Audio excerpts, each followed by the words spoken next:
if we had a little bit more time, but I kind of feel like that on every record anyway. So, it probably wouldn't have been any better. I just feel like I tell myself if I had more time, I could have written some more songs, but who knows? Right, of course. May 8th is this Saturday. So this Saturday, 20 years ago, All Killer No Filler, hit store shelves back in the day. What are you doing in the days leading up to it? I think the week of, if my memory serves correct, you guys had I think a show with Blink 182. Do you remember this? I think it was in New York City, the Yeah, week of the album. yeah, that would have been at Roseland Ballroom. Yeah, I mean, we were just working so much. I mean, we were just doing a ton of press, doing shows every night, and it kind of, especially in those days, it felt like from the second you woke up, there was so much stuff that you had to do. Right. Like interviews, press, or like a TV show type thing, and then a concert. It seemed like it was all in one day, and it was kind of like every day. And it was like that for a Yeah. few years in those days. So when you think about that week of the album dropping, is it a blur or do you remember it quite well? No, it's somewhat of a blur. I don't remember exactly the day that it came out. I don't really remember where we were. I guess we must have been in New York. If we were over there, Right. we would have been somewhere on the East Coast, I guess. I don't know. Was that a full out tour that you did with Blink or was that like a one-off show? We did a few one-offs with them. We did a short tour with them later on in that year as well. But those would have been, we did a couple shows with them, I think in like New York and Boston or something like that around that time. Right on. And how'd you get linked up with Blink? Was it through Jerry Finn? Probably, I guess. I know that they had started hearing about us even before we worked with Jerry, or maybe it was like right around the time that we met Jerry, but hadn't worked with him yet. But I know on the Half Hour Power album, like Travis had come to see us in Pomona one time. Mark had talked about us a little bit in the press, so they knew of us. But it must have been through Jerry. I don't really know. So for like a younger music fan watching or listening to this right now, right? Today you gain buzz as a band or an artist through like, people using your sound on TikTok, or maybe you have a viral song, in another way or a different way. Maybe you get a co-sign or a feature on, on a record that goes and does big numbers. But, in 2000 and 1999, how does Sum 41 start to create noise where like a Blink 182 at the time would even take notice of you guys? I don't know. I mean, what we did in those days was we played as many shows as we could, um, and we used to film everything that we did. And so this is like before YouTube, obviously. But we would make these VHSs or DVDs, and we would kind of pass them out at shows, and we'd throw them off stage, and we'd pass them out, and people would like say like a Jerry Finn would pass them to bands that he was working with, and people would pass these things around. And it was just us doing all this dumb stuff. It's kind of stuff that you would put on YouTube now. And we Right. put music to it. It's just like us doing pranks and like being on the road doing dumb stuff and I don't know, just having fun. And that kind of created a bit of a word of mouth for us. So people like it's funny because like people now go out and they try to find music on different playlists on different streaming services on YouTube, even on SoundCloud. And back then, was it almost a culture of like you'd go out to shows, like a Jerry Finn would go out to shows hoping to find new music and new bands? Like was that the discovery point back then? I think so. I mean, that wasn't really part of my world to go out and find new bands and new music. Right. That's how people did. I mean, that's how A&R guys would find bands and sign bands, and you get demo tapes. I mean, the demo tape thing was probably pretty big, getting passed around a Right. lot. Because you guys get signed in 1999, and then All Killer No Filler comes out, 1.5, 2 years later. And I thought that was interesting because nowadays, people will get signed after their big hit. A big hit will go crazy on the internet, and then a major will come in and swoop them up. What are you doing though in terms of like artist development? Is it just straight touring? Like, what do you do from '99 to 2001 as a major label act? Well, we signed in late '99, and in early Okay. 2000, we went in and recorded Half Hour Power right away. Then we met Jerry Finn pretty much around the same time, like in January 2000. We planned to get together in, I think, March, April to start All Killer. So we kind of did two records back on Power in about 2 weeks. We did a couple weeks or months of touring. We met back up with Jerry Finn. We started recording All Killer in around, like I said, March, April. Then we took some time off to do more touring. We jumped on the some stuff on the Warped Tour, and we toured with the Mighty Mighty Boss Tones, and we just did a bunch of touring. Then we met back up with Jerry again, and we'd go back on the road. So that was like all of 2000. And then December of 2000 is when we were finished with the record. Then it came out in 2001. Okay, so you're like steady busy. Oh yeah. It's funny how like everything nowadays gets grouped into like emo and pop punk. And it was there were kind of a bunch of scenes within the scene back then. I don't know if you would feel that way, but we've already talked about you on tour with Blink and the Boss Tones. And what I thought was interesting in hindsight was when Rob Halford at the MTV 20 celebration calls you guys the next great heavy metal band. Yeah. And obviously, like, how could you ever turn down that compliment and those words coming from Rob? But how did you guys see yourselves at the time? Like, was it to be heavy metal? Was it, of course there's the nods in the Fat Lip video and things like that, and even lyrically, honestly, like, with Maiden and Priest. But how did you see yourselves? Did you think of yourselves as a pop punk band, as a metal band? Well, I mean, no, we always called ourselves a rock band. I mean, even that sort of term pop punk was never even, I'd never heard of that. I don't think anyone was saying that back then. So Right. that kind of came probably a couple years later when there was so many bands. They kind of had to come up with a genre for it. I think at the time, like a band like Green Day and Blink, they were just called punk rock bands. So when we came along, we just said we were a rock band because we knew we did stuff with metal and we incorporated all these other kinds of music within our own music. So we never wanted to say that we never felt like we were a punk band or a metal band or anything.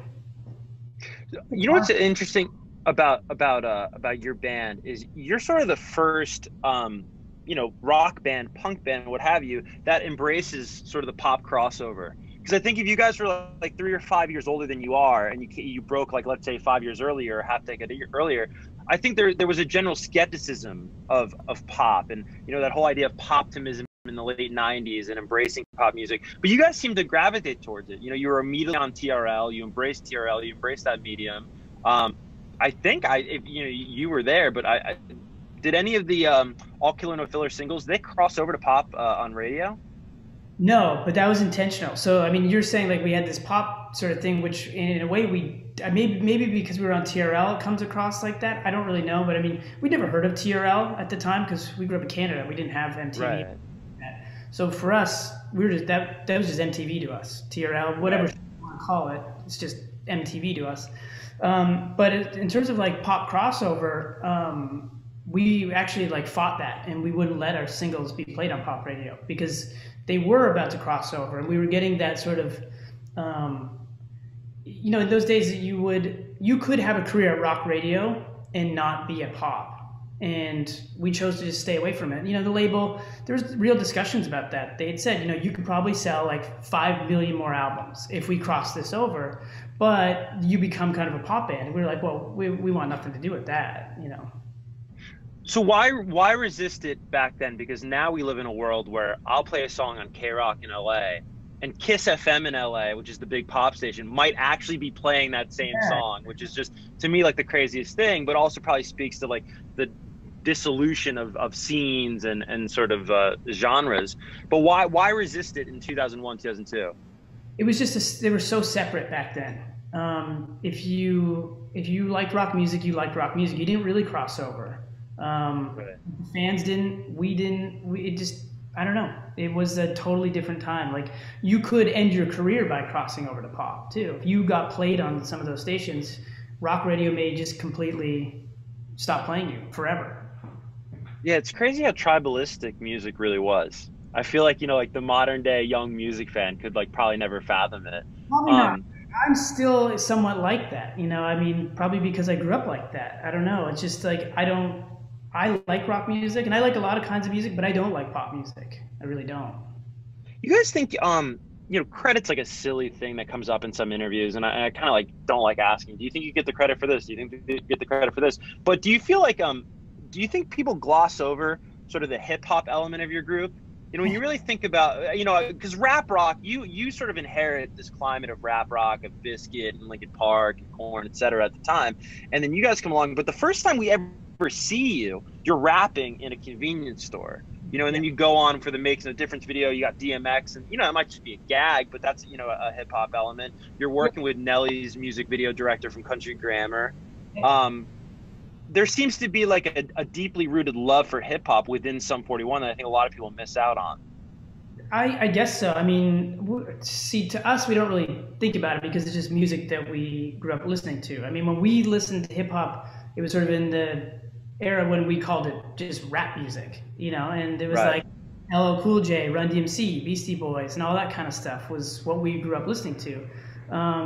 So when we tried to incorporate some of that kind of stuff, I mean, I don't know, it just came naturally. We didn't really talk about it or think about it. It was just little ideas that you're kicking around. I mean, it usually came from, we did all that stuff live.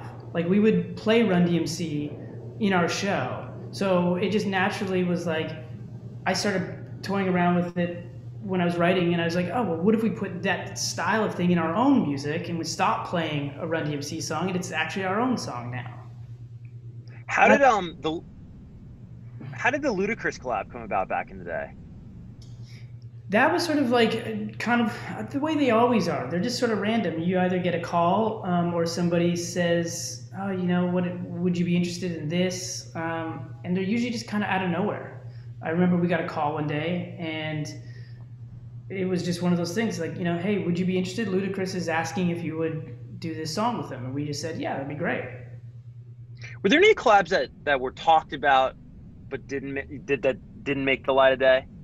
Yeah, one that comes to mind is there's been a few, but one that I just thought of right away was, and it was a live collaboration. We were gonna play.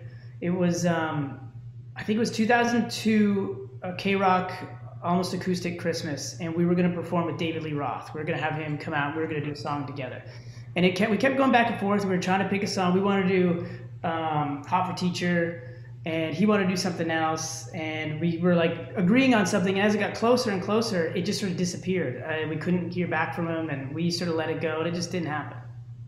That's amazing. Any others come to mind? There was a time in around 2005 or six, I got a similar call like the Ludacris call to see if I would write a track for DMX. I was gonna say DMC because that did happen too, but with DMX, and I did write this track and I liked it, but then I chickened out at the last second and I didn't send it back, and I just felt like it probably wasn't hard enough for DMX, and yeah. So do they want you to write the hook for a DMX record, or do they want you to write alongside X, or Like sort of like the beat and like a guitar sort of thing, come up with like the track to it, and I did. I just didn't think it was cool or tough enough. Maybe it was, but so I you, don't know. Yeah. did you send it to him, or you never even sent it? No, I worked on it and I was about to Wow. send it, and I just said I can't do this. I'm too So nervous. what was the creative prompt? I mean, did they give you any, or they're just like, dude, write something for X, and then you were like, okay, what would X sing about? Yeah, well, I didn't come up with any words or anything. It was like strictly just music, and yeah, I don't know. There wasn't a lot of direction. I think that's probably why I chickened out. I just kind of went with what I thought, and it was like kind of wanted it to be dark and heavy, but kind of a bit of a rock vibe to it. So I just kind of did something I thought he might think is cool, and then I just chickened out. Um, talking about hip hop and pop punk and metal, it's like that was such an interesting time in popular culture because I think of it as like, now like music is like this stew where everything's marinated and it's kind of all in the same thing, in terms of genre and sonics. But at your time when you guys are breaking with this album, it is really separated, like you've even spoken to. And I love this story, and I don't think you've ever told it on camera, so I'd love for you to tell it, of you backstage at TRL, with Will Smith and Christina Aguilera. Paint Yeah, us the picture. yeah, well, I mean, so it's a tiny little green room, and we just showed up to MTV to do our bit. And I guess all three of us were supposed to be on that day. We didn't know anything, but we got there and they said, okay, here, go into the green room, and in there was Will Smith and Christina, and we were all going to be on the show together, like separately, but we all had to wait in this tiny little room together. So we were still kind of somewhat new to this whole world of being on TV and stuff like that. We're just young guys, and we're pretty shy, nervous, but at the same time, when the four of us were ever together, we're probably, kind of loud and immature and somewhat obnoxious probably, and trying to like just talk and hang out. And Will Smith was cool. Christina wanted nothing to do with talking to us. But, I don't blame her because I probably would have been the same. We have like the benefit of being a group. If I was in there by myself, I probably would be shy and wouldn't say a word to anybody either. Well, and like what, like how is 2002, 2001, Sum 41 behaving? Like, are you guys just real rambunctious in the green room where like Christina's like, dude, keep those guys away from me? I don't know. I mean, we didn't feel like we were, but I think we probably were. I don't know. I think we were always looking to just be funny, have a good time, and we wanted to be friends with everybody and talk to everybody. And like everything felt like in those days, it was every day, even though we worked really hard, every day was kind of a party. Like wherever we went, we were just having a good time. It was like, it didn't matter what time of day it was or night it was, we just were having fun. Also, my research, I came across, and I'm wondering if there's anything to this story of some epic night in New York. Speaking of New York, with Mark McGrath at Scores. Do you have Yeah. any? Do you have any recollection of this? How do you Yeah. wind up there with Mark McGrath? That was sort of one of those random nights. Again, probably around the same era. We were probably like, 21, 22, still somewhat new to this whole exciting new world we just sort of found ourselves in. And it was one of those things. We were on MTV again, probably TRL, because I know Carson Daly was there. And after the MTV show, we went and just some pub, some kind of dive bar. And all of a sudden, Mark McGrath showed up. And we just were we're hanging out, and the night just goes by really quickly. And all of a sudden, it's probably like midnight, and somebody has the idea of like, let's go to Scores. So we all pile over to Scores, and I guess we'd never been there before. Maybe Mark was a regular. I don't know. He seemed very comfortable, and he just started throwing around money. He had like $10,000 of Scores money that they make you buy, and he was just throwing Scores bills everywhere. We're all just trying to catch it and pick it up. He's like, here, have a dance on me. Throws us $1,000. That's amazing. There has to be so many countless memories, especially of that time period. Because like a song like Fat Lip, which just reaches such ubiquity in the early 2000s. It's on the American Pie 2 soundtrack. Of course, you have that big moment in MTV 20. Like everyone knows that song. It's inescapable. Do you have like a craziest celebrity interaction where you're just like, I can't believe that person knows my song? I don't know. I'm sure there's been moments. I mean, I don't really like, think about them very often. I do remember one time I was on the side of the stage. It was when the Police had reunited, and I went to a couple of those shows, and it was in New York, and Elvis Costello was opening, and I was sitting on the side of the stage watching Elvis, and Sting would come out and sing the song Allison with Elvis. And so I'm sitting there watching him, Sting walks by, he does his song, and he walks off stage, and he's walking by me, and he does a double take, he looks at me, and then just waves, gives me a little salute, and walks by. I go, was that? I look around, like, to me? Sting just said hi to me? So that's probably, I would assume that's probably the biggest thing that would come of something like that. That's wild. Somebody behind, I didn't see anybody there. Yeah. No, I would take a double take too. Speaking of Fat Lip, you've been really open with saying that that's the last song that came together on the record, and then it wound up being the single. Was there a plan for a single before that? Like, what was the idea for the lead single before Fat Lip came along? The first single was going to be In Too Deep, and Okay.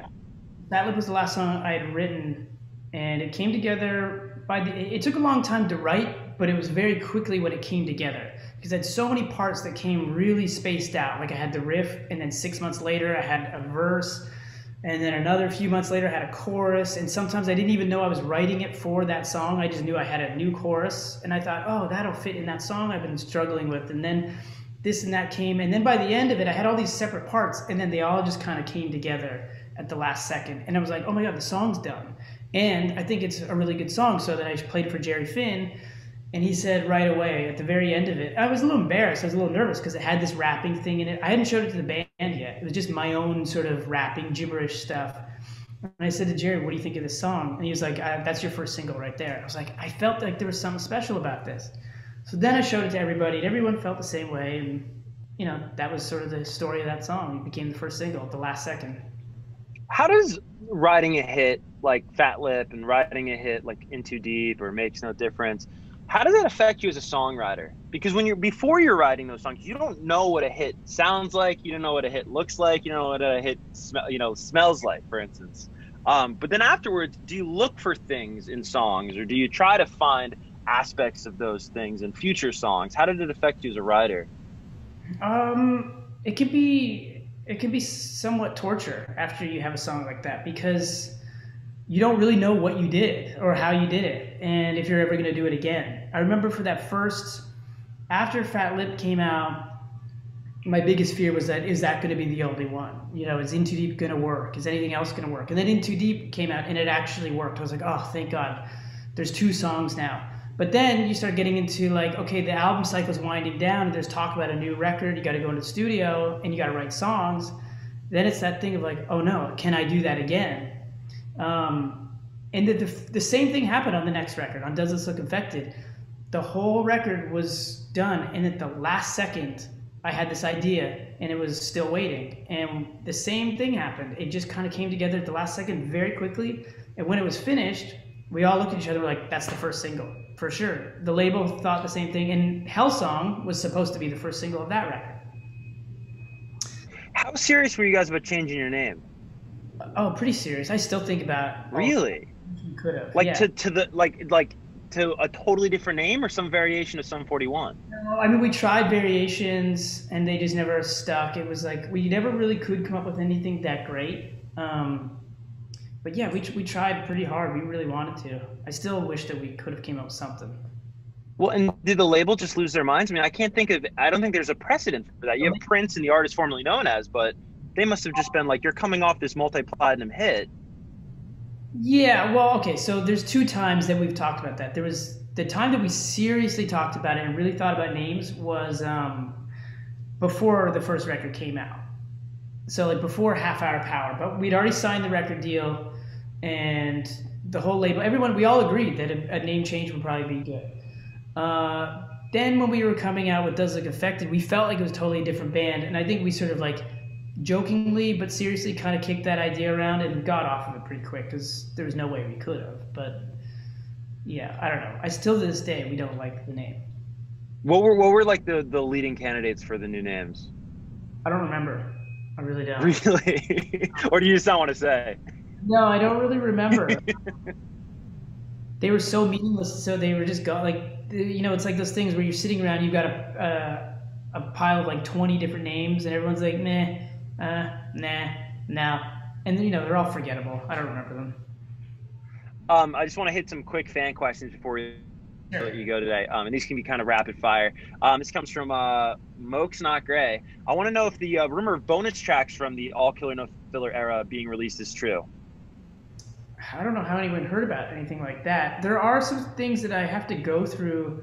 I know there were some songs that were never quite finished that I thought about revisiting. I don't know if I've ever said it. I don't know how anyone would know anything like that. Well, like, would we ever get like the early workings of Fat Lip that was like more like kind of like wavier and kind of like more, I don't know if you'd say it was a ballad, but it was a slower tempo with that riff, was it not? It was, and unfortunately, all those demos are stolen. I don't have them. Really? Yeah. How'd they get stolen? Because they were on like a hard disk recorder. So I had this like big sort of, it was like a 16-track recorder that had a memory in it. Like it didn't have a disc or anything. It was built in it. And that whole thing got stolen one day. And it had all my demos for that record on it.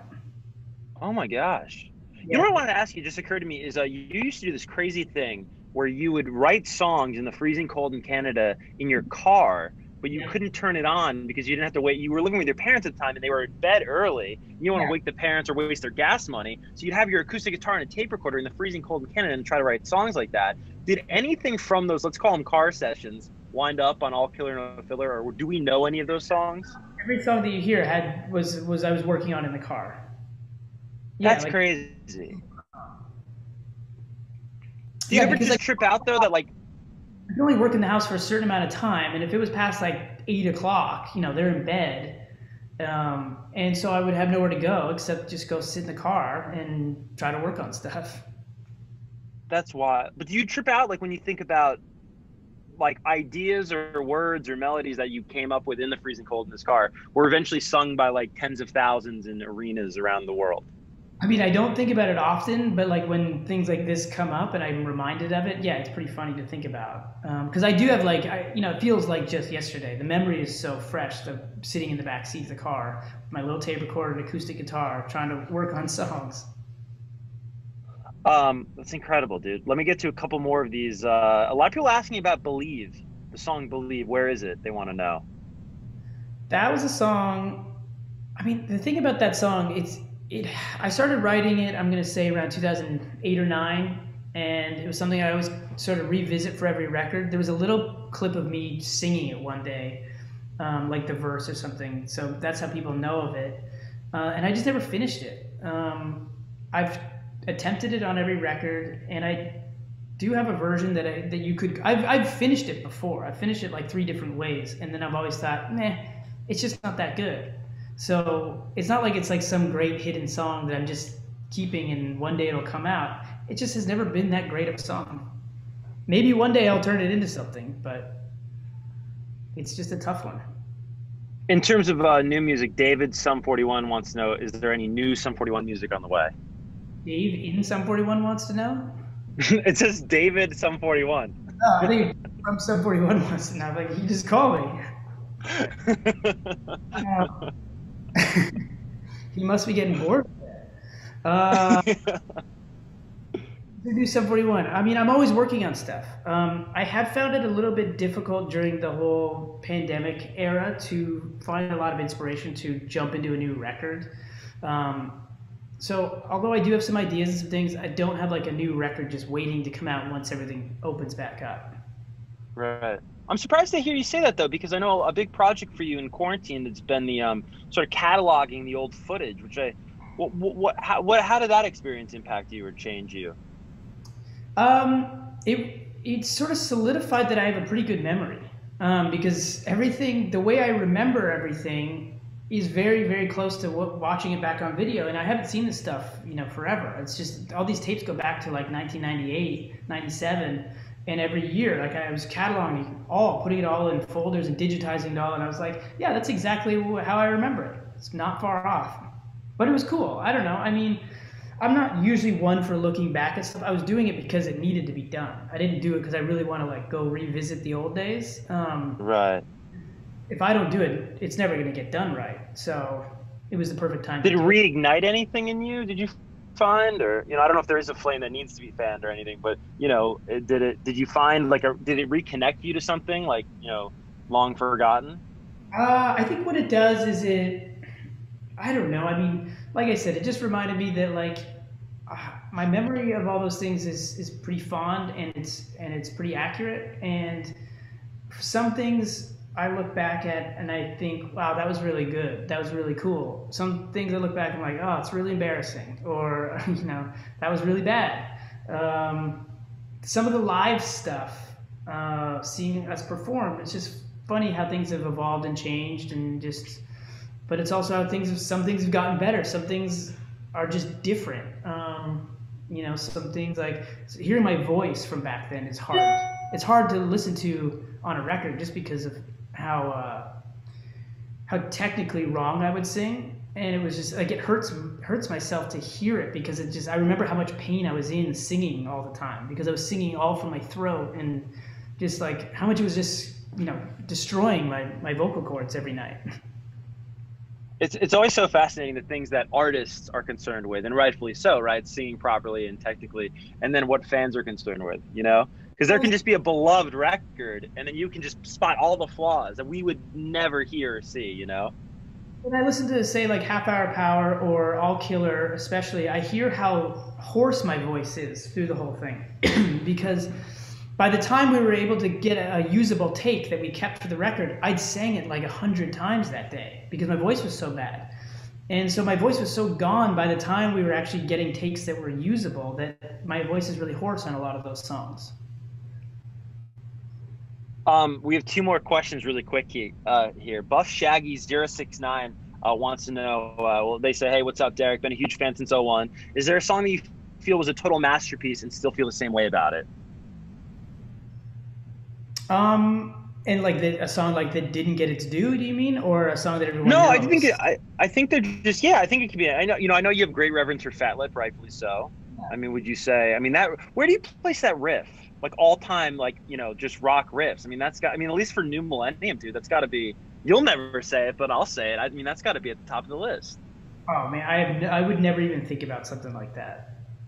I don't know. I to be honest, I've never even thought that that riff is anything special whatsoever. I think it's sure it's kind of catchy. It's fun, but where it ranks in riffs, I would never even attempt to think about that.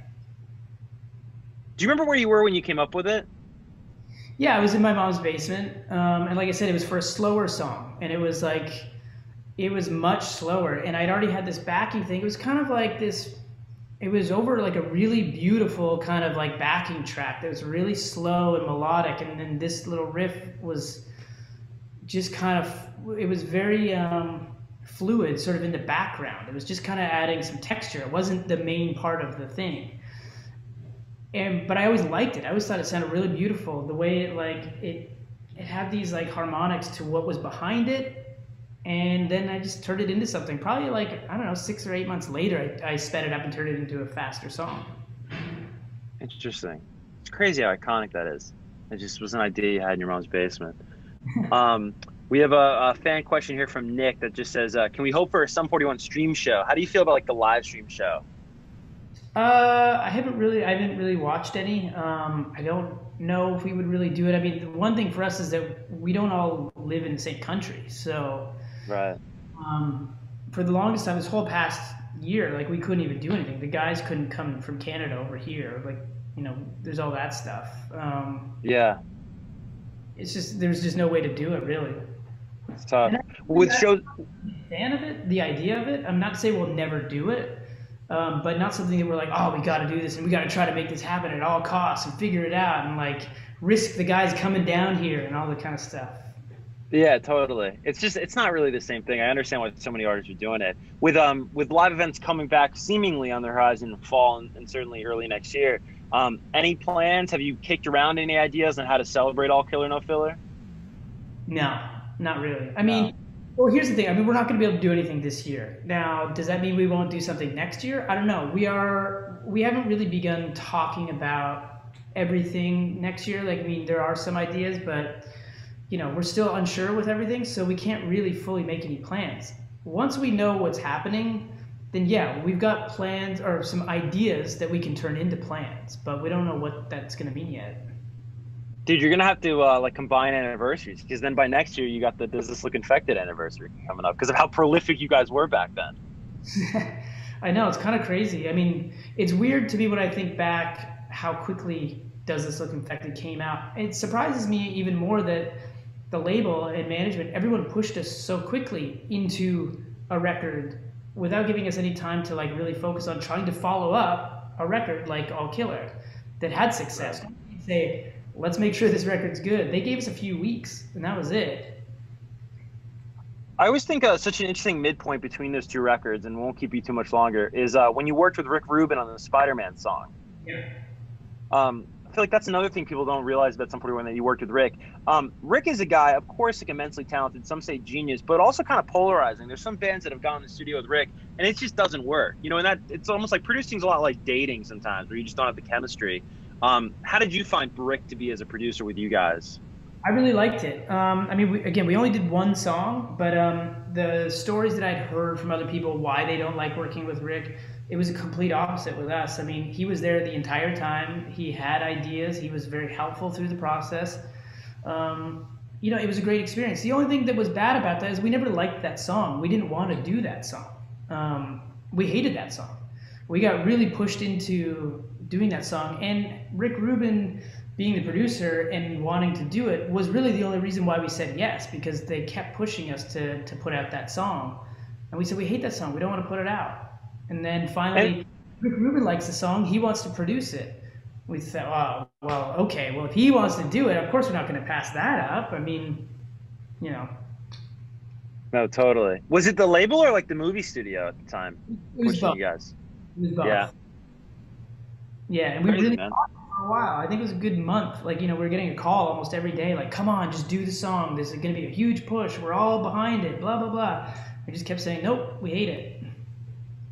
Final question here, and it's kind of apropos because we're on Twitch. Robot Boy wants to know, some 41 fan, by the way, because we have guests on Twitch. You have the fans have the best usernames between Buff Shaggy 69 and Robot Boy. Robot Boy wants to know, do you have plans to create a Twitch channel or make any music stuff on this platform? On Twitch? That's the name of our Yeah. What'd you say? the name of our first bass player before Cone. Was it really? Yeah. I don't know much about Twitch, I'll be honest. I don't know. I don't know what it is. No. I mean, not to say that we won't. I'm sure somebody in the band or management will figure it out. I don't do any of that kind of stuff. Yeah, do you like social media? Like, honestly? No, I hate it. Really? I'm a big social media person. It's just not my thing. I do a little bit of like Instagram here and there, but it's like I'm probably the worst at all that kind of stuff, and I have zero interest in it. Yeah, it's interesting that it's this tool, it's utility for new bands, but at the same time, I'm sure some of them almost envy you guys because if you did get on, all you had to do, I mean, there was a lot of press to do, but it was a lot more about the music seemingly back then. I guess so. Yeah, I mean, they're just different. I don't know if one's easier or one's more difficult or anything. I have no idea, but it's just totally different. Yeah. I Well, think congrats. the time that you had to take to do all the stuff that we had to do, it took so much more time because you're just like all day doing press and you got to drive to another thing. Like it really does take up your whole day. Whereas, yeah, I guess you could just sit at home and play on your phone for a bit and your work is done. Yeah. But I don't know. It's just I don't really care for being on my phone or that kind of stuff for too long. What did fame like feel like back then? Because you've talked about how it was like day and night after MTV 20, which I Yeah. also thought was really interesting because like in my mind, it's like you guys on the American Pie 2 soundtrack that like just blows you out of the water as a kid back then. But I know MTV 20 was the moment for you guys. That was like the before and after. But what does that sort of like pre-social media viral moment feel like in 2001? You can't underestimate the power of TV. I think that's the biggest thing that's lacking right now with all this social media stuff. Is the difference back then is there was one place that everyone went to see the same thing, and you saw it at the same time. So you sort of share this experience across the country, right? Like it airs at a certain time, and everyone sees it. The people that do see it, you share that experience, and everyone goes away the next day and tells people all at the same time. And when you start walking down the street within a week, like all of a sudden people, wherever you go, people are starting to recognize you. That doesn't happen as much when you have, like, people will show me something that's got like 1 billion views on something, and I'm like, I don't know, I've never seen it. I don't know who that person is, never heard of it. Who cares? But if it was on TV or it's a movie or something like that's why movie stars are so, recognizable, because it's like a place where we all go to see the same thing.